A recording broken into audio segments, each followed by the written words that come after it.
Hello and welcome to Sage Phantom. My name is SJ Alpha, and today I'm going to be taking you through a step-by-step process of how to install a Python IDE, well, several Python IDEs on your machine. We're going to be using the Anaconda distribution because it comes with a couple of packages which I'm going to mention in a while. So the first thing that we're going to need to do is to head over into your browser. Now, personally, my most favorite browser is Google Chrome. Now you need to look up anaconda.org, hit enter, and the reason why I'm such a fan of the Anaconda package is, as I mentioned, it comes with a lot of packages pre-installed. Well, that's after you've installed it. So this is their welcome page. Let me put the full screen, right? So you hit download Anaconda, and then a new tab gets opened. And so far, it doesn't matter whether you're using macOS, Windows, or Linux, we basically have the same feel. And the point to note is that the Anaconda distribution works on Windows, macOS, and on Linux. If you hit download right here, the odds are that it will start downloading. Now you gotta thank you for downloading. They will most likely give you the file that is corresponding to your own operating system. So let's say you were using, a macOS, like they'll give you a file which is compatible with that. And if you're using a Windows, they'll give you an executable file which is also corresponding with that operating system. The reason why I love macOS, not macOS rather, well, I love macOS because it's Apple, but the reason why I love Anaconda is because it's open source, meaning that it's free. You don't have to pay $1 to use it, but if you're using it individually. I think there is a paid plan if you want to work in a team. I'm forgetting, like you can just check the page, like they have all the information, like they have this pricing, so yeah, obviously.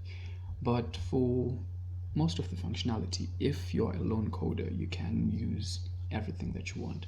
Now here are a couple of the libraries that we can use. Like for instance, there is NumPy, which is essential if you're going to be carrying out mathematical applications, because what it does is it speeds up those applications. Like Python is relatively slow when compared with languages like for instance C++. Now this NumPy, what it does is it gives us an implementation of the mathematical functions in a faster language like C++. And then we have sklan.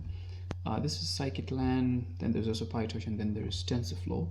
If you are a machine learning engineer or you want to become a machine learning engineer, these libraries are important.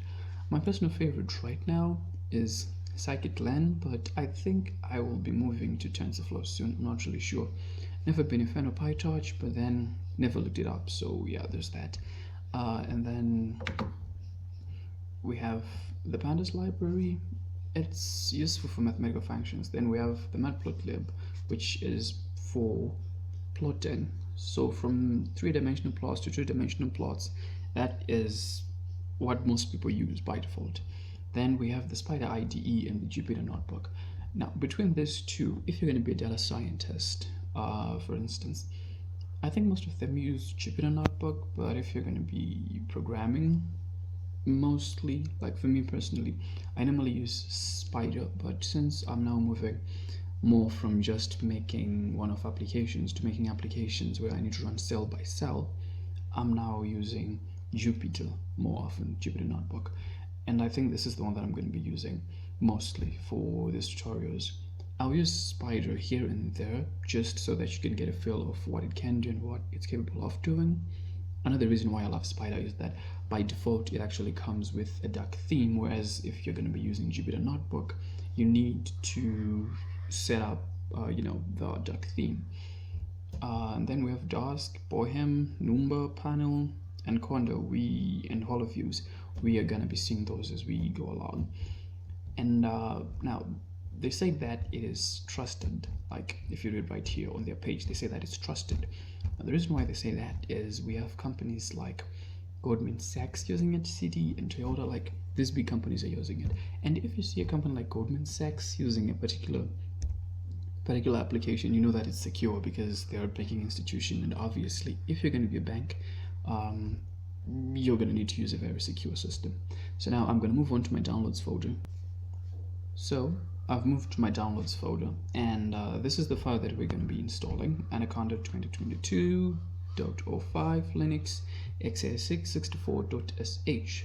Now, important to notice that the file extension for Linux is a .sh. Linux, unlike Windows or macOS, they come with different file formats for different applications. Like, for instance, if you're to install another application, it might be a .deb, like if you're using Linux, but then for Windows, they're normally .exe. Like the Anaconda version for Windows is an exe file. So you just double click that and then just follow the steps. And then for macOS, it's basically the same thing. For Linux, however, the first thing that you're going to need to do is you're going to need to come to the file, right click it, come down to properties, and then go to permissions, hit allow executing file this program, close that, come back, right click again, then run as program. Now what this does is it opens a terminal for you, and in the terminal, first thing you need to do is hit enter. Let me make this a full screen. And yeah, so this is the license agreement, and I normally just hit enter through all of this. Like, I have read this once and they rarely change it, so yeah, like they update it but they rarely change it. So just hit yes, and then it asks you for the location. I just hit yes again.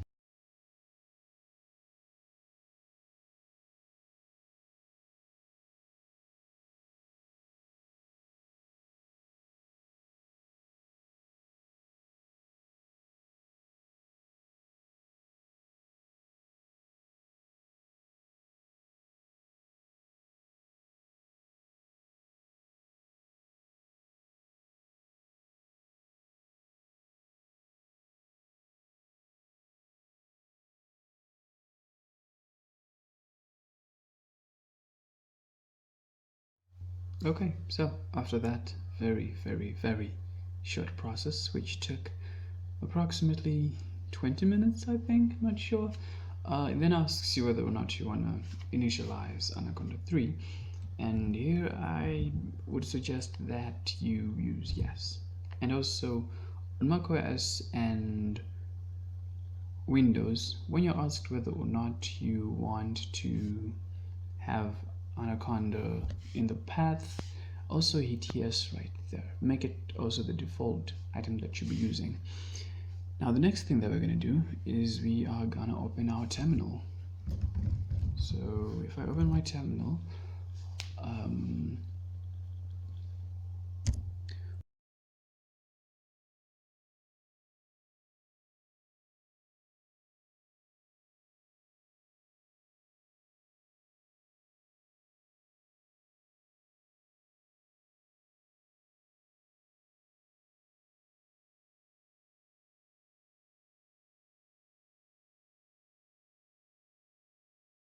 what you'll see is that before the SJ alpha at alpha, there is base.